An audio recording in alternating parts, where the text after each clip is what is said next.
একটা মেয়ের এক জায়গা থেকে আরেক জায়গায় বিয়ে হয়ে আসার পরে তাকে মানাতে গোছাতে বেশ অনেকটা সময় লেগে যায়। তার উপরে তার উপরে হিসেবে পাওয়া এখনও কেন বাচ্চা নিচ্ছ না?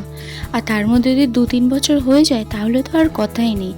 তখন তাকে অন্যরকম ভাষা প্রয়োগ করে তাকে নানা রকমভাবে মানসিক দিক থেকে দুর্বল করে দেওয়া হয়। হতে পারে তারা দুজন সিদ্ধান্ত নিয়েছে তারা এখন নেবে না, পরবর্তীকালে নেবে।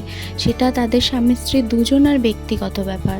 যদিও বা বাচ্চা নিয়ে নেয়, তাহলে বলো তো দেখবে কজন, তাদের পাশে থাকবে কজন? ছোট থেকে স্বপ্ন দেখে আসা মেয়েটা হঠাৎ করে নিজের মনের মতো চাকরি পেয়েছে, সেখানেও সে মানিয়ে নিতে বা গুছিয়ে নিতে সেরকমভাবে সে এখনও পারেনি।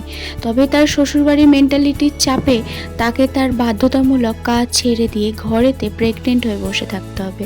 তারপরে বাচ্চা হয়ে যাওয়ার পরেও তাকে তার পাশে থাকবে কজন?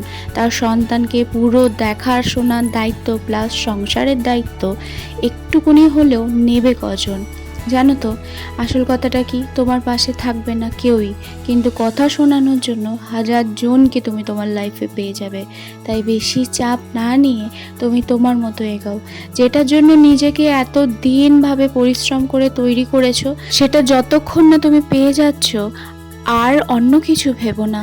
একটা প্রাণকে যখন পৃথিবীতে আনবে তাকে ভালো রাখার দায়িত্ব পুরোটাই তোমার উপরে আসবে। সেটা ভেবেই তুমি একটা প্রাণকে পৃথিবীতে এনো।